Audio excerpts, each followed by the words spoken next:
minutos. Vamos seguir com mais um destaque aqui do Brasil, de Brasília. A Câmara dos Deputados aprovou uma pauta-bomba que inclui um crédito subsidiado de 30 bilhões de reais para o agronegócio, isso usando verbas do pré-sal, do petróleo e do pré-sal.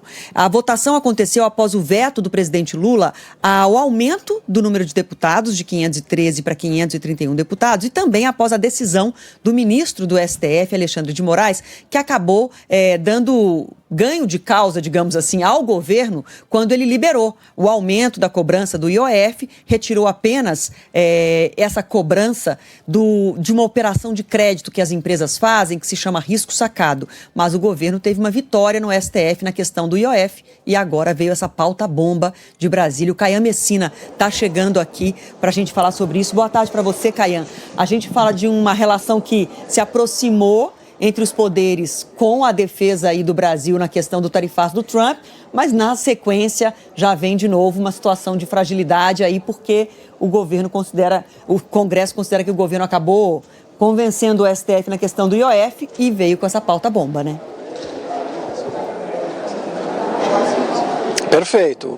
Boa tarde, Adriana. Um abraço para o Renan, para os nossos queridos telespectadores. Exatamente, né? O governo se considera duplamente traído aí nessa questão. Primeiro porque o Congresso, melhor dizendo, se considera duplamente traído, né? Primeiro porque líderes do Centrão, por exemplo, viram um suposto dedinho ali do governo em relação à decisão de Alexandre de Moraes, que liberou o IOF, apesar da decisão do Congresso Nacional de derrubar o decreto presidencial. E em segundo lugar, porque foi muito mal recebida essa decisão do presidente Lula de vetar o aumento do número de deputados. Os deputados passariam de 513 para 531 a um custo aí de cerca de 60 milhões de reais por ano, né?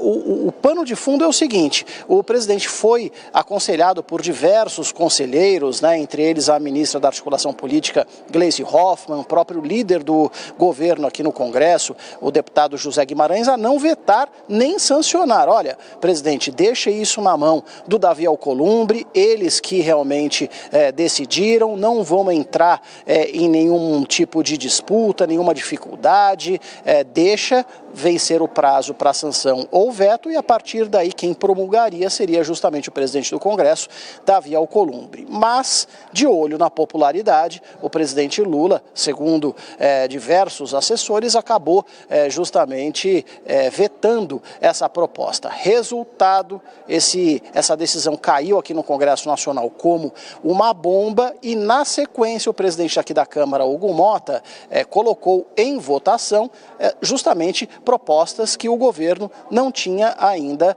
acordado. Então, entre elas, a possibilidade de uso de parte do dinheiro do pré-sal para financiar a dívida de produtores rurais, por exemplo, que foram afetados por calamidades climáticas. A partir daí, a gente está falando de 30 bilhões de reais, a dúvida que fica, pessoal, é como estará o clima aqui no Congresso Nacional e como ficarão as pautas de interesse do Executivo por aqui. Uma coisa é certa, segundo líderes do Centrão e diversos líderes da base do governo, o clima realmente está muito estremecido e isso deve respingar em diversas pautas importantes, entre elas aquela medida provisória que aumenta a taxação, por exemplo, sobre aplicações financeiras e taxa, inclusive, letras de crédito dos setores do agronegócio e do setor imobiliário. Ou seja, teremos um horizonte bastante turbulento de agora em diante, pessoal.